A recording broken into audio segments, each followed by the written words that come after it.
รุ่งนี้เป็นวันพระขอเชิญลดละอบายมุขทำจิตใจให้สงบสะอาดปราศจากสิ่งเศร้าหมองทั้งปวงเข้าวัดฟังธรรมแล้วไหว้พระสวดมนต์ตามสมควร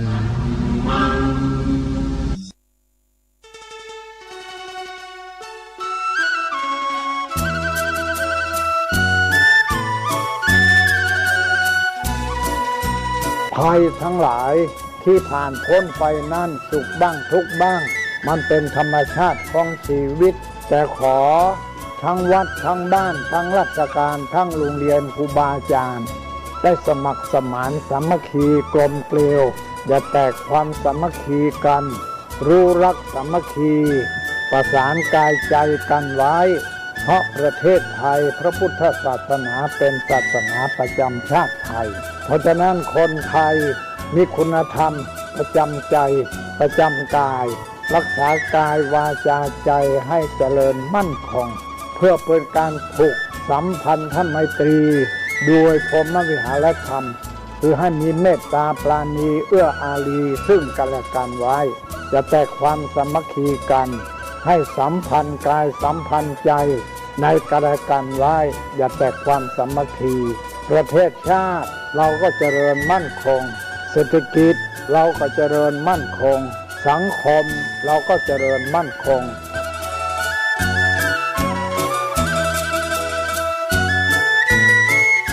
ธรรมะข้อคิดจากพระเดชพระคุณท่านเจ้าคุณพระเทพวิสุทธิคุณ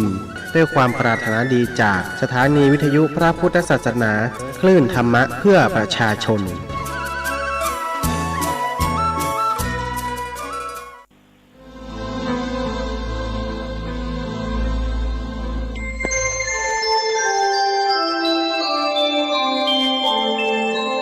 ขณะนี้ท่านกำลังฟังสถานีวิทยุกระจายเสียง FM 104.5 เมกะเฮิรตซ์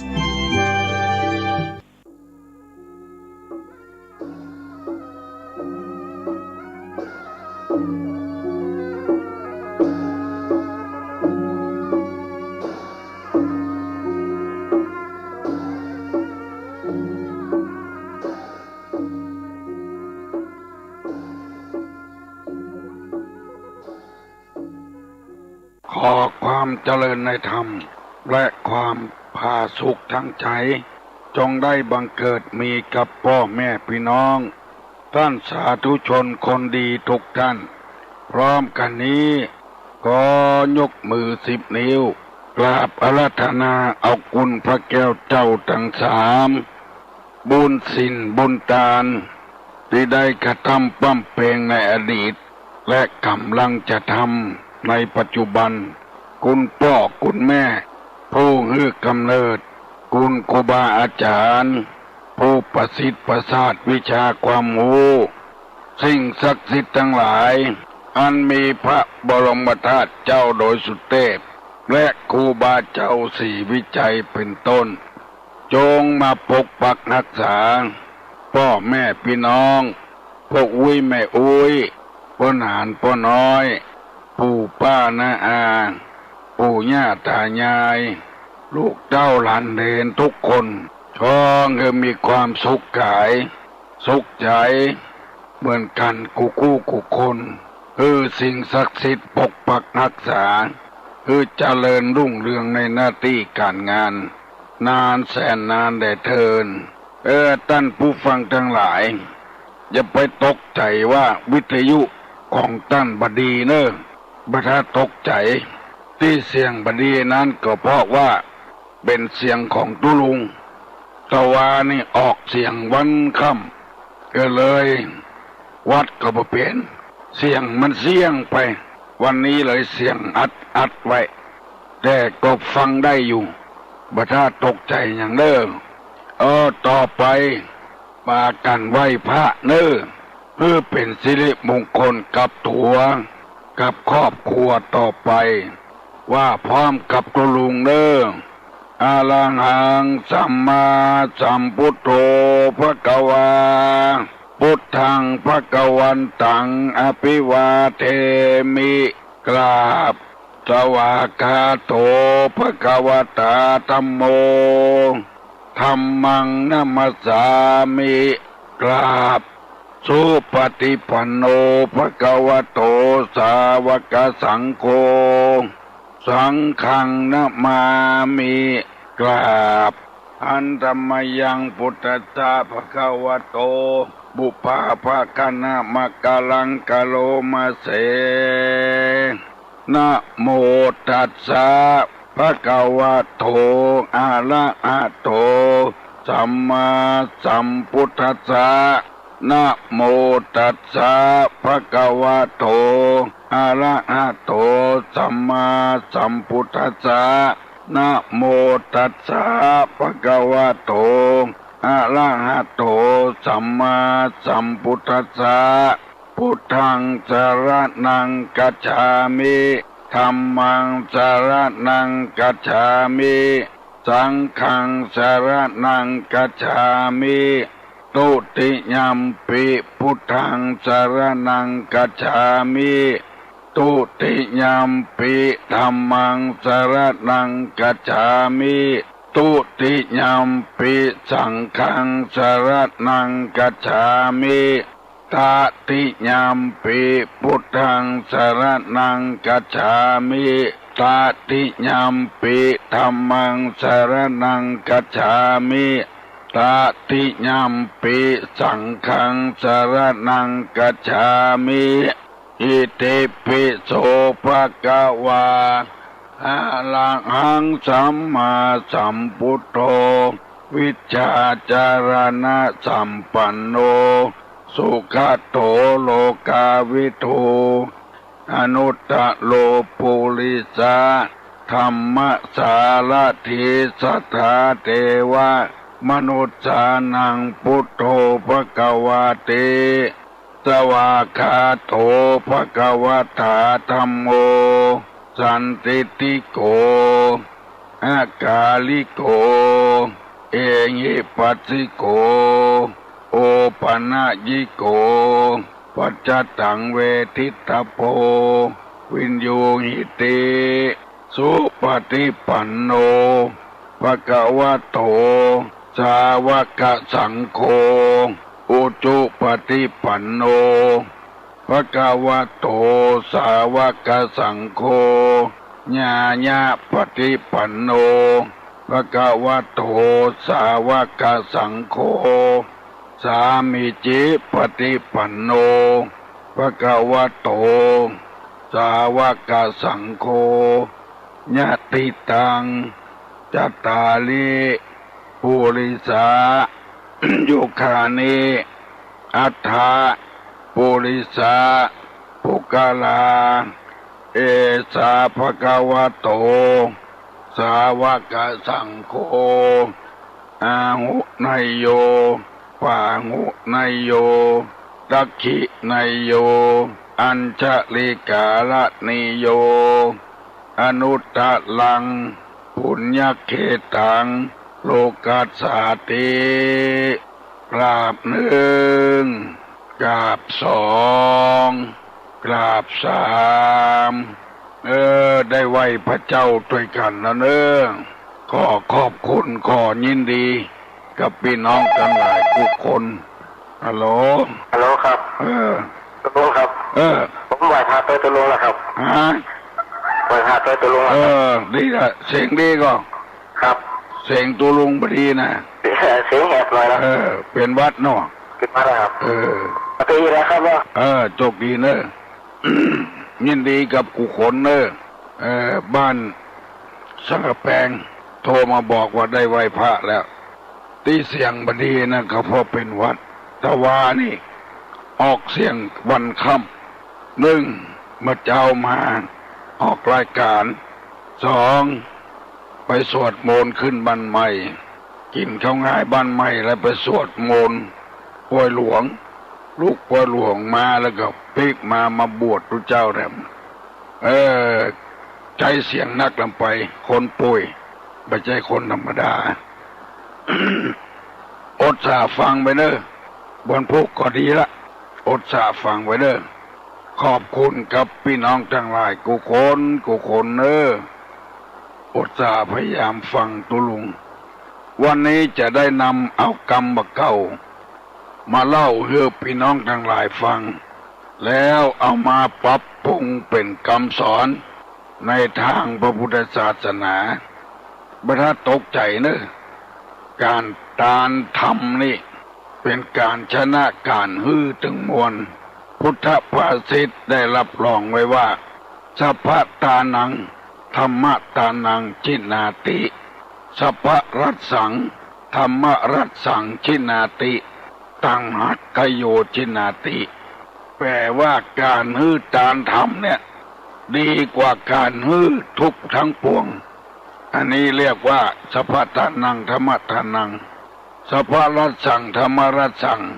พอลดแห่งพระธรรมคำสอนนี้ชนะลดอันหายอันดีทั้งปวงเพราะสอนให้คนหมดตัณหาหมดกิเลสหมดความโลภความโกรธความหลงให้นาสาโทกับลูกกับเต้ายังเป็นพิษเป็นภัยแบ่งบัดเต้ากันพิษหัวกันแบ่งเงินแบ่งคำก็พิษหัวกันบางทีเอามาฆ่าตัวเก่าแบ่งที่ให้ตีนาตีบ้านที่จองนือเขาโมโลนมาเขาไปขายจดจะหมดเบื้องไผ่ก็บ่ได้การฮื้อทำนี่เป็นตานี่ทำมือคนมันดีขึ้นได้คนดีไว้กับบ้านกับเมืองก็เป็นการดีแล้วเพราะฉะนั้นการฮื้อตานทำนี่ยอดเยี่ยมตุลุงจึงฮื้อทำเป็นตาลเพราะว่าไผ่ก็ว่างฟังตุลุงถึงวันเข้าใจดีมีสาระมีประโยชน์กรรมบักเก่าเป็นว่าจังอี้จ้างบัดตายจะไปทอดงาป่าบัดตายจะไปทอดเงี้ยงจำไว้เนอะจ้างบัดตายบดีทอดงาป่าบัดตายบดีทอดเงี้ยงมีความหมายว่าจะใดจ้างยังเป็นอยู่มันจะใจงามันทำประโยชน์อยู่ป่าบัดตายมันจะใจเงี้ยงมันปักมือคนอยู่ฟังไปทอดของเปิ้นเตื้อถ้าทอดออกไปแล้วมันจะบ่มีศักดิ์ศรีบ่มีอำนาจ อุปมาฉันใดคนเหล่านี้มีอำนาจอยู่ฟังทอดอำนาจหรือไผ่เตื้อฟังทอดอำนาจหรือไผ่เตื้อพ่อก็ดีแม่ก็ดีเท่าแก่แล้วจะไปฟังโอนให้โอนนาโอนที่บ้านจานส่วงหรือละอ่อนเตื้อทำพินัยกรรมไว้เดี๋ยวก่อนว่าตายไปแล้วจะมอบที่บ้านจะมอบเงินจะมอบให้นาสาโทมอบรถคนนั้นคนนี้ทำพินัยกรรมไว้ตายไปแล้วเขาไปโอนคนเดียวเมื่อเขายังบัดตายนี่ไปโอนเขาเมื่อโลนมาเขาเอาไปขายหมดเขาว่าอย่างเขาก็บ่ได้เพราะเป็นสิทธิ์ของเขาแล้วมีหลายคนน้ำตาเจ็ดหัวเขาเมื่อโลนมาคนนั้นก็ขายคนนี้ก็ขายไปเปิ้งไผ่ไปได้สักคนนี่ไปบวชอยู่วัดเอกก็มีบัจจัยมีเป็น5เป็น6มีเป็น10เป็น100ปุ่นจำไว้เนอะเมื่อเขายังบัดตายไปฟ้องมอบอำนาจหรือไผ่เตื้อเขาเนี่ยเขาทำไปก่อนฟังโอนจื้อเขาเตื้ออันเนี้ยเพิ่นว่าจ้างบัดตายทอดงาเวลามีค่าศึกมีสัตว์หลูมันบ่มีความหมายแล้วอันนี้เป็นต้นไปฟังมอบอำนาจอย่างไผ่เตื้อเขาเนี่ยเขาทำไปก่อนอันนี้นักปราชญ์บัณฑิตเป็นว่าจะอัน ไอตัวเนอะมาถ้าตกใจจะอู้ไปเลยเนี่ยขอเงินตั้งใจฟังเถอะ ตัวลุงจะสู้จนวินาทีสุดท้ายจนเฮือกสุดท้ายเพราะว่ามีคนเรียกร้องมีคนต้องการฟังจัดรายการไปเมินบาสบายอยู่ก็ทำอยู่เปิ้นว่างาจ้างหักคำซึกเปิ้นอวดเปิ้นอ้างตายคำรายการคนจะได้หันอกหันใจโอ้บาสบายก็ยังมาอู้อยู่ลวดตายไปอย่าในห้องส่งคนยังอวดยังอ้างอยู่ป่วยบ่ให้บ่ดีบ่แยกการนี่พาลูกพาหลานเป็นนี่พอออกไม่ออกมาคนเมื่อยอยู่ก็แยกการอยู่ยังดีอยู่บ่ได้ชั่วโมงเดียวบ่ได้ตูลุงจะอดสาเอาแล้วจะทำเป็นตัวอย่างเป็นน้อง10 สาวเจ้าบ้านจำไว้เนอะจ้างบัดตายอย่าไปถอดงาป่าบัดตายจะไปถอดเงี้ยงฟังโอนที่บ้านที่จองที่ให้ที่นาให้เขาเตื้อโอนเงินโอนทองหรือไผ่เตื้อมันจะเป็นพิษเป็นภัยอย่างเงี้ยอย่างนายกโอนหุ้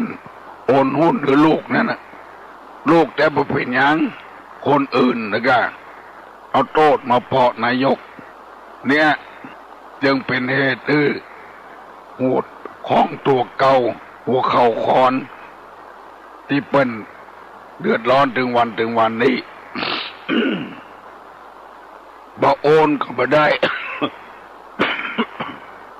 ของทรัพย์สมบัติไปนอกนี่มันเสี่ยง มันเสียโวยแต่ตานธรรมะธรรมโมนี่มันบ่เสี่ยงคนใดปฏิบัติได้จะจำไปตลอดเท่าหอดตายจะได้ปฏิบัติตัวเป็นคนดีสืบต่อไปวันนี้ได้เอากรรมบักเก่ามาเสนอบัดเดียวนี้จะได้เอาธรรมะมาเสนอคือพี่น้องทั้งหลายฟังเพราะจำไม่เนอะเหตุที่ทำให้เกิดโรคภัยไข้เจ็บเนี่ยมีอยู่5 อย่างภัยบ่ใครเป็นโรคภัยไข้เจ็บหลีกเลี่ยงเนอะเหตุที่ทำให้เกิดโรคภัยไข้เจ็บมีอยู่5 อย่าง 1. กินเหล้านักลำไป 2. ขอโทษเถอะเสพเมถุนนักลำไปบอกว่าปดจายบอกว่าไม่ยิงเสพเมถุนนักลำไปบพรปัญญา 3. เพราะกันอุจจาระปัสสาวะ 4. เพราะนอนหลับเมื่อวัน 5. เพราะตื่นเมื่อคืน 5 อย่างเนี่ยเป็นเหตุเกิดโรคภัยไข้เจ็บอายุสั้น 1. เพราะดื่มน้ำเมามากเกินไป 2. เพราะเสพเมถุนมากเกินไป 3. เพราะกันอุจจาระปัสสาวะ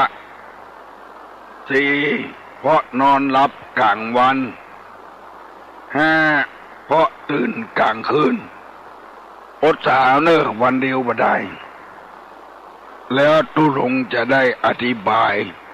5 ข้อนี้คือฟังข้อที่ 1เพราะดื่มน้ำเมามากเกินไปเพราะน้ำเมาเข้าไปในท้องแล้วมันจะไปทำลายปอดไปทำลายตับเนี่ยคือปอดแข็งเนี่ยคือปอดบวมเนี่ยตับแข็งเพราะว่าฤทธิ์ของเหล้าฤทธิ์ของแอลกอฮอล์มันนักเกินไปอันนี้หมายความว่ากินมากเกินไปดื่มมากเกินไปจนบ่ฮู้เมื่อวันเมื่อคืนหน้าบวมมาเหาะมาแหะเกิดเป็นโรคภัยไข้เจ็บอายุสั้นตัวเองอันนี้ข้อ 1เนอะเพราะฉะนั้น ถ้าอดบ่ได้ก็กินพอหายพอดี จะไปกินนักลำไปอันนี้ดื่มน้ำเมามากเกินไปข้อที่หนึ่งสองเพราะเสพเมถุนมากเกินไปอันนี้ตุลุงจะบะอู้นักเพราะเป็นเรื่องของชาวบ้านกำลังเอามันสู้บ่ได้บอกว่าปวดใจบอกว่าไม่ยิงจะทำให้เกิดโรคไต ผอมแห้งแรงน้อยเป็นสางเรื่องเยอะไว้ถ้าเป็นอย่างอี้อันนี้ขอหยุดแต่อี้ก่อนเรื่องข้อสองนี่ข้อที่สามเพราะกั้นอุจจาระปัสสาวะกั้นขี้กันเยี่ยวอันนี้ตุลุง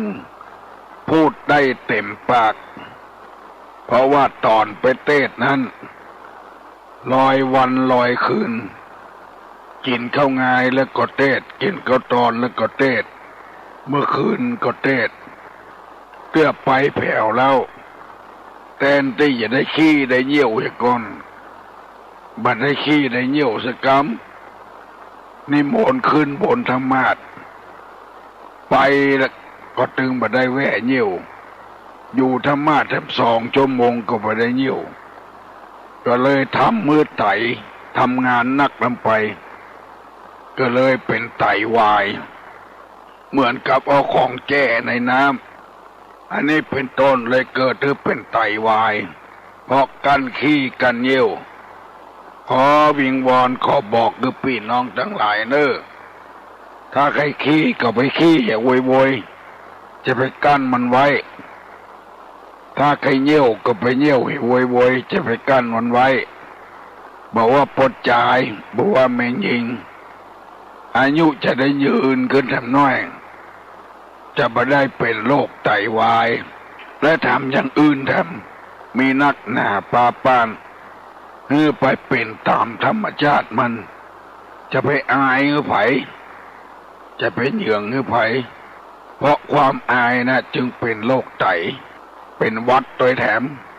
เพราะการขี้กันเยี่ยวอันนี้เป็นข้อที่สามเพราะกั้นอุจจาระปัสสาวะจึงเกิดหรือเป็นโรคข้อที่สี่เพราะนอนหลับเมื่อวันนี้เพิ่นเอาไปแยกการแล้วบัดเนี้ยนอนหลับเพียงวันค่ำเนี่ยมันยาม เกิดโรคภัยไข้เจ็บขึ้นมาพอได้คนหลับเมื่อวันนะเป็นเปิดเป็นเหลืองเป็นสลืมสลือกินข้าวบะลำกินน้ำบะลงไผ่หูตัวนอนหลับเมื่อวันนักคือพยายามย่างอย่าเน้อ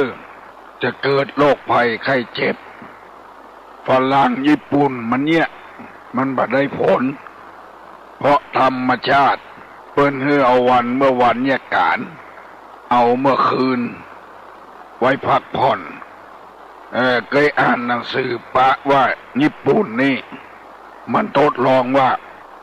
ไก่รับเมื่อวันไก่ซอกกินเมื่อคืนเมื่อวันนี่มันเอาไก่ไว้ที่มืดรับหมดแล้วเมื่อคืนมันเปิดไฟไก่ซอกกินวันค่ำคืนหุ่งว่าระหว่างเมื่อวันกับเมื่อคืนนะอันใดจะไข่นักหรือเปิ้นปรากฏว่า ซอกหากินเมื่อคืนกับซอกหากินเมื่อวันนะเมื่อวันในไข่นักเหลือเมื่อคืนมันก็เลยย่างทดลองเพราะว่ามันผิดธรรมชาติไปอันนี้นอนหลับเมื่อวันนักลำไปเป็นเหตุที่เกิดโรคภัยไข้เจ็บข้อที่ห้าเพราะตื่นกลางคืนคือเอาเมื่อคืนไปแยกการตื่นกลางคืนนี่หมายความว่าบ่หลับบ่นอนคืนห้งแล้วไปนับไปนอนเมื่อวันบ่เหมือนก็เกิดโรคภัยไข้เจ็บมาเบียดเบียน โรคประสาทการโรคกระเพาะลำไส้การเมื่อวันบักกินข้าวบักกินน้ำไปกินข้าวกินน้ำเมื่อคืนเนี่ยการเมื่อคืนหุ้งบ่ได้หลับดีนอนดีอ่อนเพลียอันนี้ขอนำมาฝากพี่น้องทั้งหลายเนอะทุลงวัดโสพนารามบอกว่าเหตุที่เกิดเชื้อโรคนั้นมีอยู่5 อย่าง1. เพราะดื่มน้ำเมามากเกินไป 2. เพราะเสพเมถุนมากเกินไป 3. เพราะกันอุจจาระปัสสาวะ 4. เพราะนอนหลับเมื่อวัน 5. เพราะตื่นกลางคืนอันนี้ฝากพี่น้องทั้งหลายไว้เพื่อได้นำไปพินิจพิจารณาถ้ามันเป็นอย่างอี้แต่ภัยบะไข้คือเกิดโรคภัยไข้เจ็บก็พยายามหลีกเลี่ยงจะไปกินเหล้านักลำไปจะไปเสพเมถุนนักลำไปเนี่ยอายุให้สั้นไปแล้วอย่าไปกั้นอุจจาระปัสสาวะจะไปนอนเมื่อวันจะไปตื่นเมื่อคืน5 อย่างนี้นำมาเสนอพี่น้อง10 ชาวบ้านทั้งหลายฟังสถานีวิทยุนี้เป็นสถานีวิทยุชุมชนเพื่อชุมชนเอาเข้มแข็งรู้เรื่องราวต่างๆเมื่อตะวานี่ไม่ออกทางสันกะแปงโทรมาหาติตุลุงว่าบ่ได้ยินสถานีวัดเพราะเปิ้นบ่ถ่ายทอดจึงบ่ได้ยินสถานีวัดนี่มันแคบ30 กิโลแท้อดสาฟังไปเถอะเนอะตั้งใต้15 กิโลตั้งเหนือ15 กิโลตั้งวันออก15 กิโลตั้งวันตก15 กิโลสันกำแพงมันเกิน15 กิโลไปแล้วมันบ่ได้ยินถ้าเปิ้นถ่ายทอดเมื่อใดจะได้ยินเมื่ออันขอแจ้งให้ทราบและพร้อมกันนี้ขอขอบคุณพี่น้องปอกเก้าพี่น้องบ้านให้แม่กุ้งไปพระบาทสี่หอยมาแล้วมาแวะหาตุลงได้ยินกระเสียงบาหันตัวกำเตื้อหันเมื่อหนุ่มตุ้ยหันเพราะว่านี่เลยตกใจว่าถ้าตกใจอย่างเน้อตุลงยังมีกำลังใจอยู่ขอให้พี่น้องทั้งหลายช่วยให้กำลังใจตุลุงนักๆตุลุงจะนำเอาธรรมคำสอนมาฝากพี่น้องทั้งหลายนักๆเพื่อให้ได้ปฏิบัติธรรมเพื่อให้ได้ฟังธรรมนักๆแล้วเราจะได้ปรับปรุงแก้ไขตัวเก่าเฮาฟังแล้วอย่าไปเอาฮื้อไผ่เนอะอย่าไปเอาฮื้อไผ่หมอนั่นก็บ่ดีหมอนี่ก็บ่ดีอย่าไปเอาไปว่าเนอะฮื้อสอนตัวเก่านักๆเป็นห่วงตัวเก่านัก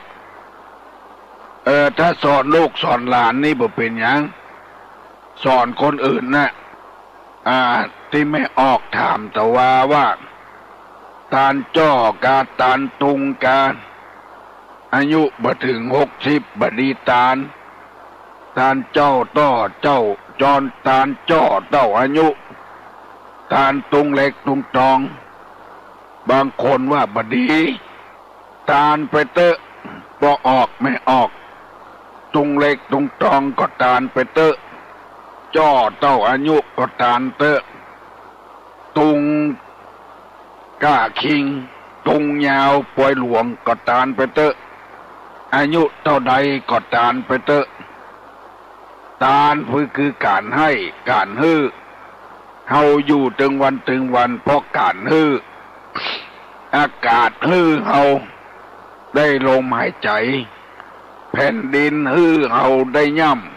ำความร้อนจากแสงพระอาทิตย์ฮื้อความอบอุ่นแก่เฮา น้ำเอาได้กินได้อาบอยู่ได้เพราะการทั้งนั้นการบอกว่าอย่างนอกจากมีดดาบปืนอาวุธอันน่ะเป็นมันบดีแต่อย่างอื่นนะเข้าถ้อยกล้วยหน่อยใส่เข้าพระเจ้าการใส่เข้าเจ้าตี้การไปเตอะบ่เป็นหยังบ่เป็นบาปบ่เป็นกรรมหยังบ่คืดบ่จาหยังคนที่คืดนั่นก็คนที่ว่าเปิ้นนั่นละอันน่ะคืดกำปากบดีเปิ้นจัดตาในหยังไปห้ามเปิ้นอย่าไปตกไปเสี่ยงอายุบ่ถึง60บดีตานตรงตัวน่ะเป็นคนบดีปากบดีไปได้เงินที่ไหนมาไปได้ตัวอย่างที่ไหนมาก็เลยไปว่าเปิ้นตกอกตกใจกันประตกประเสียงอายุน้อยอยู่บดีตานพระพุทธลูกอย่างหมู่นี้เป็นต้นจะไปว่าเปิ้นจะตานอย่างปล่อยเปิ้นตานเตอะเปิ้นใครตานแล้วมันม่วนใจแล้วมันม่วนใจทานะแปลว่าการอมิสตานสิ่งของอภัยทานคือยกโทษการยกโทษมันก็เป็นการอภัยทานธรรมทานทำเป็นทานอย่างตุลุงนั่งวันเนี้ยเป็นธรรมทานบดีว่ากันตุลุงจะเป็นเรื่องของตุลุงบัดห้ามเสียงบดีก็บัดแต่กาตุลุงบัดมาห้ามตุลุงจะทำแก่คนอื่นฟังได้ก็ฟังไปวันนี้เสียงบ่ม่วนบ่ฟังก็ปิดวิทยุคนอื่นฟังยังมีอยู่เฮาจะได้สบายใจเฮาอยู่ได้ถึงวันพอการเอารถตาลตุเจ้าก็ดีอันอย่างได้หมดเอาหวีตาลตุเจ้าก็ได้เปิ้นบ่ใจเปิ้นจะไปคนอื่นเอาเสื้อเอาเตียวตาลพ่อแม่ตุเจ้าเปิ้นบ่นุ่งก็จะไปลูกหลานพี่น้องคนตกยากอับจนจะไปห้ามกันบางคนก็ว่าอย่างนั้นเอาเสื้อเอาเตียวเอาแว่นเอาหวีไปตาเจ้าบ่ดีมันดีหมดเตอะแล้วเอาได้สบายใจตาเสื้อแม่ตาสิ้นแม่ตาเตียวตาเสื้อพ่อแม่มันม่วนมันสบายใจทำไปเตอะบ่มีการคัดกล้องมองใจยังสักอย่างประเดี๋ยวนี้มัน6 โมงเกินป่ายแล้วไผยังบ่ลุกลุกเจ้าตะวันพอจะออกนี่แล้วจะไปบุ่มอยู่ที่นอนถ้าเป็นข้าราชการบ้านเมืองเพิ่นบ่ได้พักได้ผ่อนเพิ่นจะพักผ่อนวันเสาร์วันอาทิตย์ก็บ่เป็นหยังหมู่ที่บ่ใจข้าราชการบ้านเมืองนั่นลุกคนลุกได้ละหัดตกเก่าลุกเจ้าลุกขวายลำไปจะเกิดโรคภัยไข้เจ็บลุกลุกตอบปัญหาตัวลุงลุกกับตัวลุงบัดเดี๋ยวนี้ภัยจะถามอย่างก็ถามมาได้1211058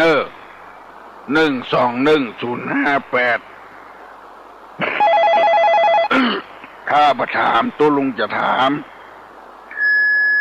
ฮัลโหลนมัสการตุลุงเจ้าขอตุลุงว่าหันกรรมแล้วเจ้าจ้างมาตายทอดงานนะเจ้าเจ้าละเจ้าป่าบะตายทอดเงี้ยงป่าบะตายทอดเงี้ยงแล้วอย่างแหมเจ้าช่องนั้นนะกันแล้วก็อย่างก็ตุลุงว่าเหตุที่ทำเมื่อเกิดโรคภัยไข้เจ็บไม่ใช่เจ้ากรรมบักเก่าของตุลุงมาเจ้าอันนั้นเจ้าจดแล้วเจ้าจดจ้างบัดตายทอดงาป่าบัดตายทอดเงี้ยงท่ากะก่อนยกอันยังสมบัติให้ลูกคุณนะหน้ากะ ไปเฮายังบัดตายเตื้อฟังยกสมบัติให้ลูกเนี่ยถอดงาออกแค่ละ โอ้อันนั้นความหมายมันความหมายมันเป็นอย่างนั้นมันบ่มีปิดมีภัยอย่างแล้วว่าคือไปก็บ่ได้เขาบ่มีที่อุ่นใจละงาบ่มีละทอดหรือเขาไปละเงี้ยงบ่มีละบ่มีปิดมีภัยอย่างละเข้าใจว่าเข้าใจแล้วเจ้านมัสการเขาคุณเจ้าก็กำลังใจทุกๆนะเจ้าเอ็นดูทุกๆเสียงแหบกันแท้เป็นยังไม่ได้อินดูสู้ฟังตลอดนะเจ้าสู้เจ้าสู้เจ้านมัสการตัวลงสู้แบบเป็นยังจ้างบัดตายไปถอดงาว่าเงื่อไผ่ก็บ่ได้เฮามอบมรดกหรือเขายังหมดแล้วเขาไปใช้ฟังกรรมเฮาบื้อขายก็บ่ได้โอนหรือเขาไปแล้วคือทำพิษในกรรมไว้ถ้าตายไปแล้วคือหมอนั้นเอาตีนาฮันเนอร์คือหมอนั้นเอาตีสวนฮันเนอร์คือทำพิษในกรรมไว้เมื่อเขายังบัดตายเพื่อเขาจะได้เลี้ยงได้พอเขาถ้าเขาไปขายกินเสี่ยงแล้วเขาจะบ่พอเขามีที่อุ่นใจเนี่ยโบราณเพิ่นว่าอย่างอี้ตู้ลุงก่อนถึงวันเนี่ยการงานเนี่ยยังกูยังมอบเพื่อลูกศิษย์หมดถึงการเงินการทองแต่อำนาจการเป็นตู้หลวงนะบื้อเขาไปได้คำเดียวเขาอย่ามาเค้กของเขาทำละเขาบ่มีสิทธิ์อย่างละเขายังเป็นเจ้าอาวาสอยู่แล้วก็เงินมูลนิธิก็ดีเขายังเป็นประธานอยู่มีประธานกูยังเงินที่เพื่อมาตานถึงวันนี้เอาไปฝากเขาก็ยังเป็นมีชื่ออยู่ไผ่ไปทอดไปถอนกินมาได้เอาบัดเซนมาได้สักอย่างเนี่ยบัดทอดงาเด้อยังมีงาอยู่ยังมีปิดมีไม้อยู่ทำอย่างนี้เนอะเพื่อจำไว้อันเนี้ยธรรมะถึงวันที่เอามาเผยแพร่เพื่อพี่น้องทั้งหลายได้ฟังนี้คือจำไว้ใครจะอู้ก็อู้ตัวเนอะ1211058ข้าไผ่โบอู้ตัวลุงจะถามมาจากเมืองฝรั่งมีห่างอยู่2 เส้นอย่างมาจากเมืองฝรั่งมีห่างอยู่2 เส้นอย่างมาจากเมืองฝรั่งก็มีเจ๊กก็มีญี่ปุ่นก็มีห่างอยู่2 เส้นอย่างมีหูตั้งเก้าอย่างวันนี้ยังมีไปอู้ตัวหาดักปิ้งเอ้ยมาจากเมืองฝรั่งมีห่างอยู่2 เส้นโอ้ดักปิ้งเอ้ยมีไปตอบมาสักคนเดี๋ยวจะย่างแล้วเนอะถ้ามีไปอู้ตัวจะย่างละโลภาษาเจ้าอันยาไม่อยู่ก่อนฮะยาเจ็บคอไม่อยู่ก่อนมันนั้นกินไปละขวดละแล้วเหลือ2 ขวดเอาไว้ที่ไหนบุ้งซ้อหาบุปผาอันไหนหม้อวางแต่บนโต๊ะให้จะหันบนโต๊ะหน้าทีวีให้จ้ะมันมีหน้าทีวีกินไปละหมดละหน้าทีวีฮะแถม2 ขวดเนี่ยเอาไว้ไหนหมูแต่หน้าทีวีให้จ้ะกินหมดละอันอย่างก็กินน้ำอุ่นนักๆเนาะกินน้ำอุ่นนะครับถึงวันนี้จะตอบปัญหากันนะมันใจงานนักละไปเป็นยังได้กะมาสวดมนต์วันค่ำแต่ว่าพอขนาดเนาะตอบปัญหากะจ้ะตอบว่าไงเต้าได้กะจ้ะถ้ามาทุกเป็นยังเนาะอันเข็มใช่กะเข็ม25นะเจ้าถูกแล้วโลถูกแล้วเจ้ายินดีเนอะถูกต้องถูกละเข็ม25มาจากเมืองฝรั่งมีห่าง2 เส้นคือเข็ม25เอาไปจะโอ้ตัวลุงโอมาเนอะเสียงดังมาจะน้อยละบัดท่าตกใจเนอะโอมาเตอะรอตาตัวเจ้า ไม่เห็นนะคนเป็นวัดด้วยนะบัดนั้นตกใจน้องยังปลอมอยู่เลยเนี่ยสิ่งเงียบดีขึ้นปันหอมปันหายเนอะทั้งหลายวันเก็บมาหายเลยที่มันว่าตังสังแพงห้าไปได้ว่าแต่เปิ้นมาถ่ายทอดตัวลงเครื่องส่งเสียเจ้าส่งมือเสียเครื่องส่งใหญ่เสียฮะเครื่องส่งใหญ่เสียเจ้าช็อตวันนี้เปิ้นถ่ายป่ะมันแน่ใจว่าน้องตั้ง90 กว่าไว้มันเป็นเครื่องเลยจ้ะถ่ายก็ฉันกับแป้งเป็นโทรมามันจังเปลี่ยนอ่ะเจ้าน้องหมุนหาเจ้านะเจ้าเสียงตั้งแต่มาแล้วผมว่าต้องติดเลยจังนะช่างเทคนิคมันทำอยู่เมื่อคืนหมดแล้วบ้านจังเปลี่ยนเป็นอย่างโทรมาอยู่กี่คงดีแล้วค่ะได้ค่ะถ่ายทอดไปละคงดีละเจ้าคือแต่ว่าน้องถามมาถามว่ายังไม่ตอบเลยเนาะถนนในทางคนกับปะเตียวรถปะเตียวนี่นะแล้วอันหนึ่งต้องถามต่อไอ้ยังใช้กับงานวัดไอ้ยังใช้กับงานวัดเด็กจังไอ้ยังใจกับงานวัดสองข้อเนาะยินดีเนอะสองข้อถนนอันยังคนกับบะเตียวรถกับบะเตียวตกลงว่าถนนจ้างการถูกผมว่าอันยังใจกับงานวัดไปตอบได้ตอบมาเนอะตอบได้ตอบมาเนอะถ้าไปบัดตอบตุลงจะย่างละเนอะมาถึง7 โมงก็จะย่างละถนนอันยังรถกับบะเตียวคนกับบะเตียวน้องป๊อบน้องมินน้องพิมพ์น้องอามถนนอันยังในเชียงใหม่เนี่ยรถกับบะเตียวคนกับบะเตียวอันยังใจงานวัดไปบัดได้พิจารณาเกี่ยวกับเนอะฮัลโหลสวัสดีครับตายปัญหาถนนอย่างเงี้ยที่คุณเที่ยวนะถนนปิดถนนปิดกันครับถนนจ้างการที่ตุลุงตอบนะที่ตุลุงตอบถนนจ้างการนะครับ2 อย่างเลยเนาะครับดีเนอะตุลุงใจจังเปี้ยนเหรอใจจังเปี้ยนกันร้องข้อเข่าลองกล่องเขาครับผมแต่ลืมไปร้องกล่องเข้าเนาะครับได้ยินเนาะครับได้ยินครับได้ยินชัดดีครับร้องกล่องเข้ามันใจยังเปี้ยนร้องกล่องเข้ามันใจจังเปี้ยนลืมไปเเพิ่นอย่าไม่ปล่อยเนอะวันฮือละวันที่20 ถึงวันที่26วันนี้ตีวัดใจสถานหลวงปู่สิงห์คำอินคำเพิ่นจะทำบุญสืบชะตาอายุไผจะสืบชะตาไปเนอะตีวัดใจสถานสารปีหลวงปู่อินคำไปพ่อพระธาตุเก้ายอดคนจะนักเนอะมีที่จอดรถกันนะตุลุงก็อย่าไปละกินข้าวงายละไปละมันเป็นอย่างนี้ใจงานมันนักก็เลยเสียงแหบเสียงแห้งไปฮัลโหลการนมัสการเจ้ารักษาสุขภาพเป็นแก้วนาเป็นห่วงเจ้าเป็นห่วงเสียงเจ้า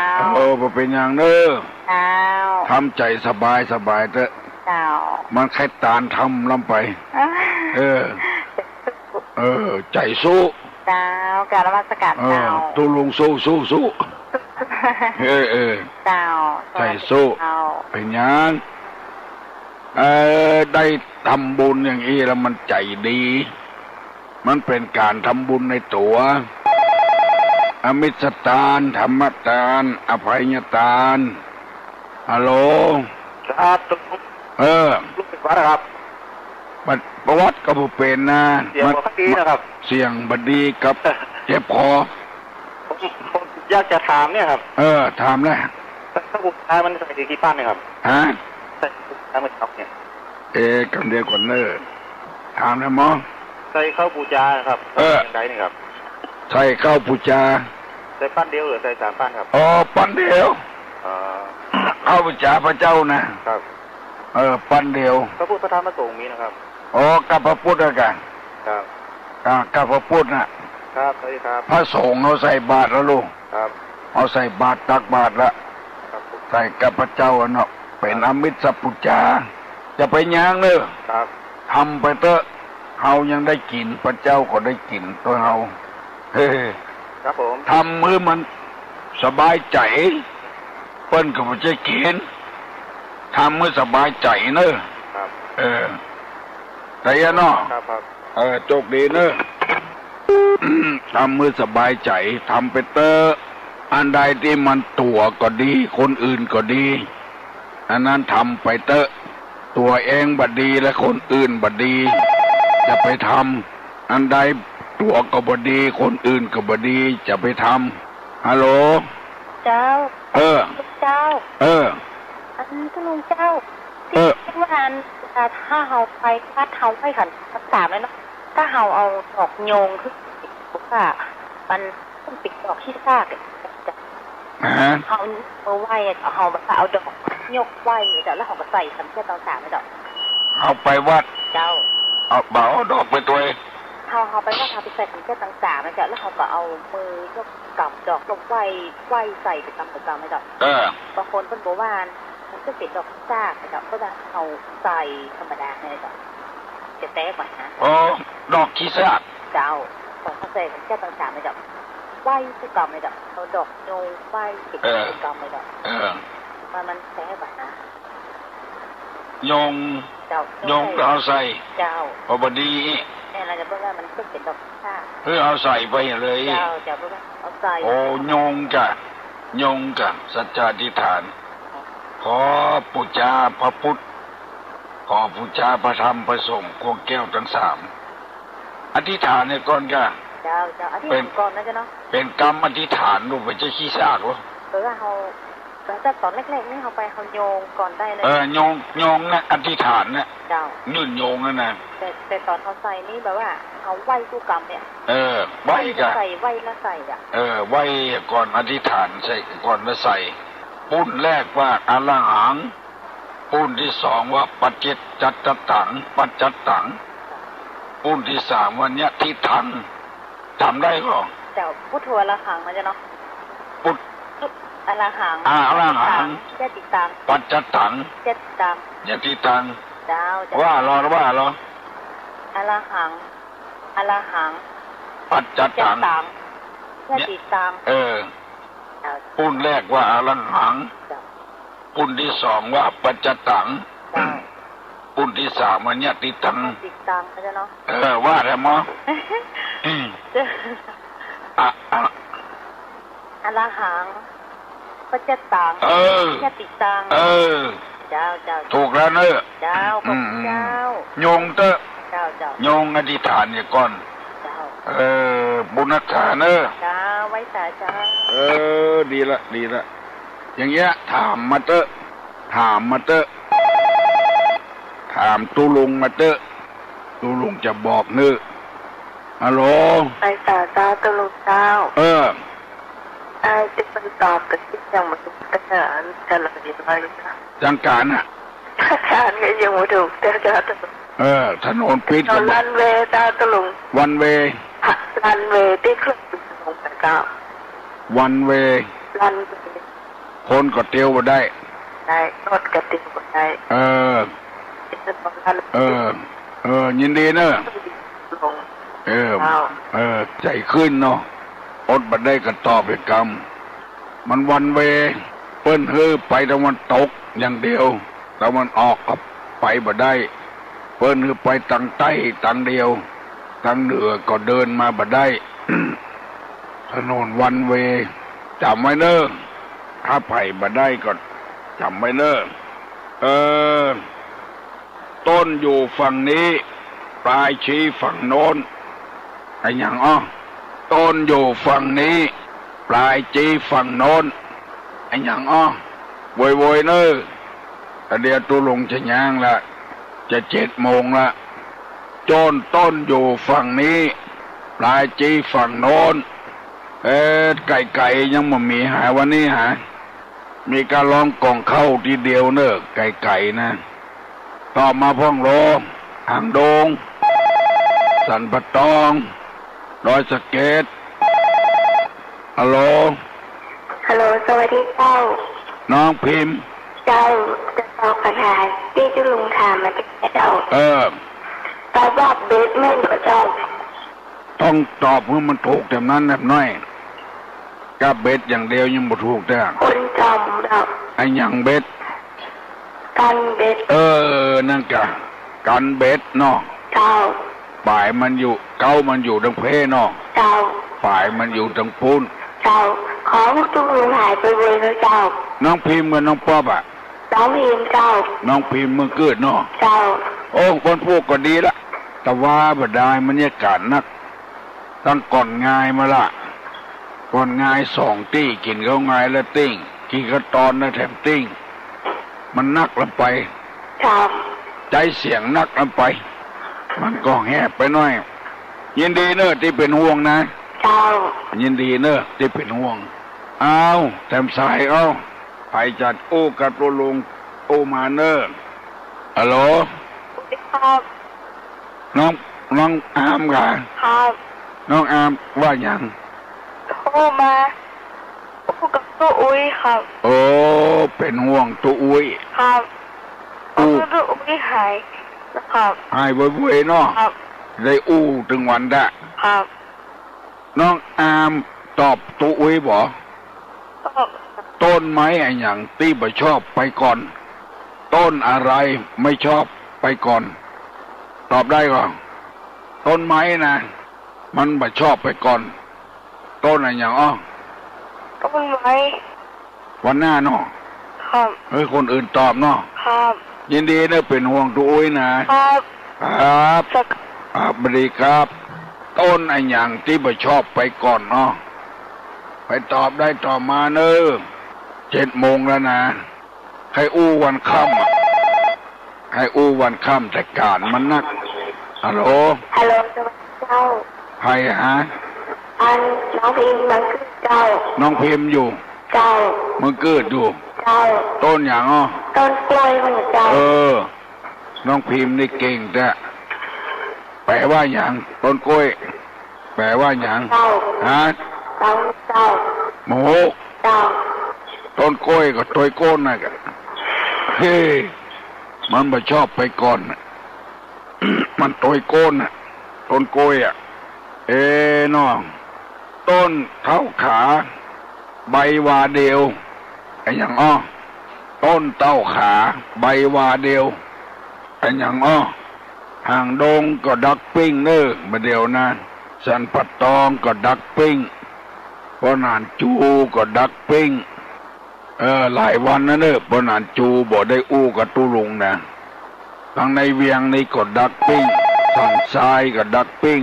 แม่แต่งก็ดักปิ้งเนอะ ฮัลโหล1211058ฮัลโหลฮัลโหล2 โล 3 โล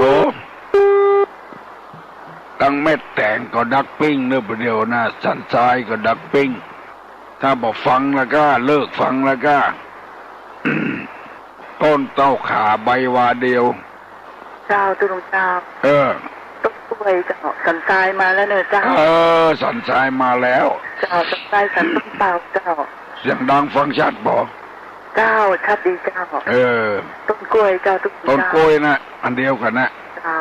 อันต้นแบบไปก่อนนั่นนะ เจ้า ต้นโกนนะ เจ้า ต้นกล้วยนะยินดีเนอะ เจ้านวัตกรรมเจ้า บอกที่อยู่ด้วยทำเหมาะแล้วมันมีไผอู้อย่างละน้องตุลุงจะปั่นปอนหรือมีโจกมีใจเนอะอยู่ก็คือมีโจกมีใจไปทางใดก็คือได้โจกได้ลาบเอาใจกันฮัลโหล เจ้าตุลุง สถานียังแฝกอยู่นะเจ้า ฮะ สถานีอื่นยังแฝกของสถานีตุลุงนะครับ แทรกอยู่กะ เราเสียงทุกคนน่ะ แต่ ฟังถ้าไปฟังได้สักการนี่นะมันแตกขึ้นมาได้เลยเสียงตาเสียงกวน มีเสาอากาศกับวิทยุอ่ะ เจ้า ฮะ เจ้าก ดเสาอากาศพ้องกดไปกดมา แล้วก็ปาไปนานมันก็ขับเปิดสถานีเจ้า ผมได้ยินอยู่แต่ เจ้า จะมันเตอเอ้ยฟังพ่องของมันชีวิตใหม่เลยก็ได้จะได้เจ้าได้สักเจ้าโชคดีเนอะบุญรักษาเนอะ อยู่ก็เฮือมีโจกมีใจ ออกบ้านกาขายลายล่องต้องบ้านเตียวเมืองดังใดก็คือได้โจกได้ลาบผ้าแปรจนะข้าศึกชัตลูคือได้อยู่ดีมีสุขอายุมั่นขวัญยืนเนอยกมือไหวเนอสัพปีติโยวิวัจจันตุสัพพะโลโกวินัสสตุมาเตภวะตวนตาลาโยสุขีติคายุโกภวะอภิวาตนาสีริสนิจจังพุทธาปจายโนจัตตาโลธรรมาวัฏันติอายุวันโนสุขังปลัง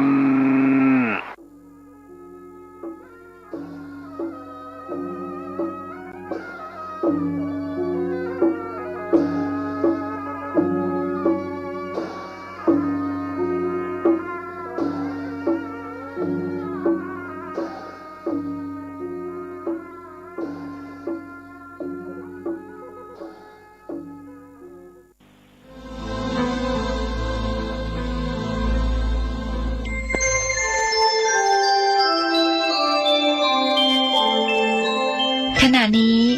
ท่านกำลังฟังสถานีวิทยุกระจายเสียงพระพุทธศาสนา FM 104.5 เมกะเฮิรตซ์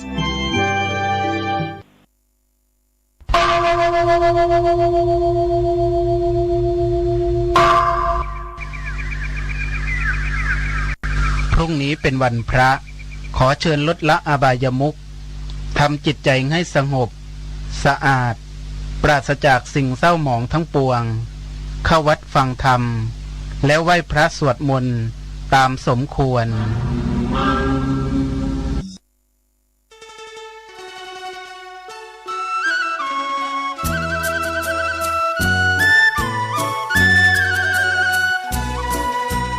ความเจริญมั่นคงอยู่ที่ความเสียสละอดทนมั่นคงแข็งแรงแสวงหาความรู้ต่อสู้กับศักดิ์กำจัดสิ่งเสื่อมติดเสริมสร้างชีวิตพอมีพอเพียงพระบาทสมเด็จพระเจ้าอยู่หัวท่านรับสั่งให้ใช้ชีวิตพอมีพอเพียงเราก็อยู่กันได้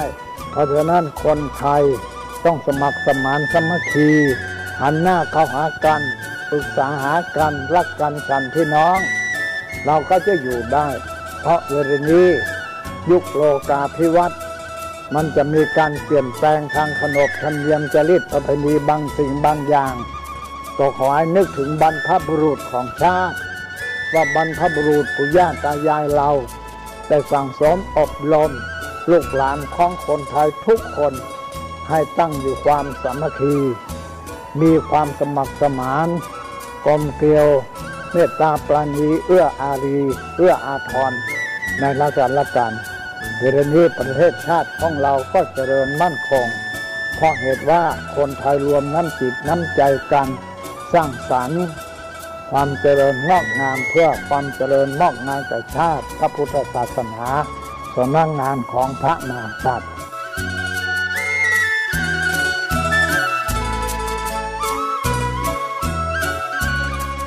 ธรรมะข้อคิดจากพระเดชพระคุณท่านเจ้าคุณพระเทพวิสุทธิคุณด้วยความปรารถนาดีจากสถานีวิทยุพระพุทธศาสนาคลื่นธรรมะเพื่อประชาชน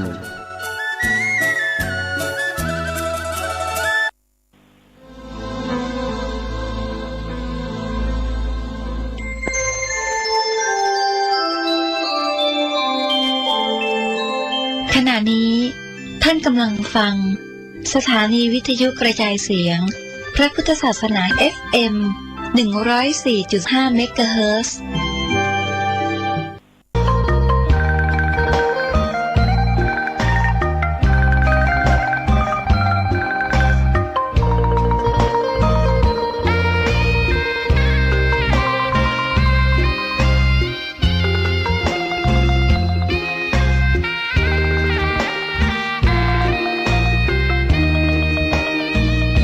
ชะตาฟ้าหรือบารมีชักนำ ถึงอยู่แสนไกลล้ำพระธรรมไม่มีมองไม่ฟ้าเพียงดินยังทวินฝันไฟเข้าดงขมิ้นเมื่อใดอิ่มอกอิ่มใจ